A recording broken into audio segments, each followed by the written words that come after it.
From the PEP Radio Newsroom, these are the stories we are covering at this hour. West Shore, Pennsylvania's elected school board delayed a full discussion, but made it clear that it plans to consider a policy restricting LGBTQ plus student athletes. The administration, which was directed by the school board to write the policy, shared a draft with the West Shore Policy Committee and the district's solicitor. A suggestion about universal bathrooms was also on the Thursday agenda, but the discussion was postponed to the February meeting because the committee ran out of time. Ryan Argo, the board secretary and director of federal programs, said universal bathrooms wasn't the term he was given. He then asked the board to share better terms with him for next time. During the Thursday meeting, Argo said he was asked by Policy Committee Chair Heidi Thomas to put the sports and bathroom policy on the agenda. He added the district didn't have any formal documents to add. Thomas, who offered a copy of Northern York County's sports policy as an example, said she would like this done sooner. She explained she wants policies with the definition of the male and the female to have distinction. Board member Abigail Tierney said she had concerns about the policy.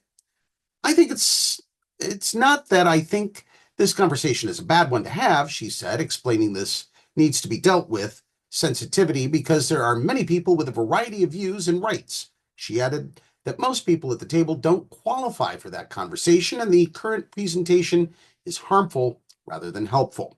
She pointed out the Northern York policy was written by the Independence Law Center, which the district decided not to use as special counsel in the spring. The right-wing Christian law firm based in Harrisburg has drafted a sports policy for Northern York County, Red Lion, Southwestern, and Southern York County.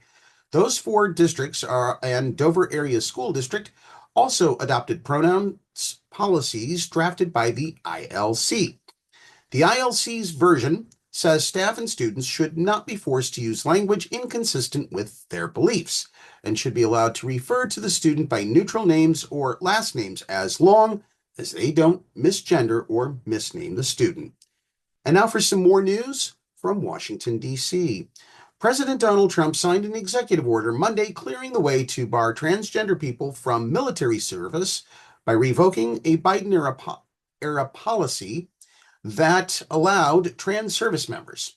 Trump did not lay out a new ban, though he is expected to do so as soon as his administration moves swiftly to target transgender rights. Once that ban is in place, it is expected to result in one of the largest layoffs of transgender people in history and is likely to face legal challenges.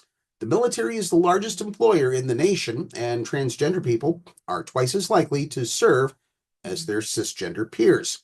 It will also mark the second time that Trump has banned transgender people from military service while serving as president.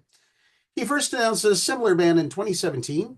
Advocates estimated that once the ban took effect in 2019, 13,763 transgender people lost their jobs. President Joe Biden reversed Trump's ban days after taking office in 2021. On Monday, Trump revoked Biden's reversal while targeting 78 other executive actions taken under the prior administration.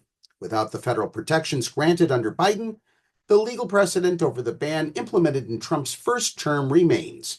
The Supreme Court in 2019 allowed him to enforce the ban after four separate courts had blocked it from taking effect. The issue of transgender military service has been debated as part of the broader LGBTQ plus rights movement since the early 2000s. Transgender people were not allowed to serve until 2016 during a time of widespread policy gains for queer Americans. But Trump argued that transgender people hampered military readiness and that gender-affirming healthcare would cost the government too much money. The Palm Center, a now defunct organization that studied LGBTQ plus military participation, countered that transgender healthcare costs were minimal, totaling only around $3 million annually. Monica Helms, a Navy veteran and longtime transgender activist, told the 19th that removing trans people from the military would weaken national security and expose trans people to mistreatment under the Department of Veterans Affairs. The government also loses money by firing highly trained personnel, Helms said. Transgender people in the military don't just have desk jobs, she said. They are aircraft carrier personnel and fighter pilots and others stationed in the Army and the Marines.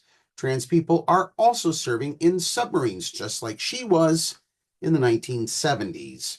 It's going to be real dangerous for our country, she said. Shannon Minter, legal director for the National Center for Lesbian Rights, said that a trans military ban has deeply dangerous consequences beyond the armed forces.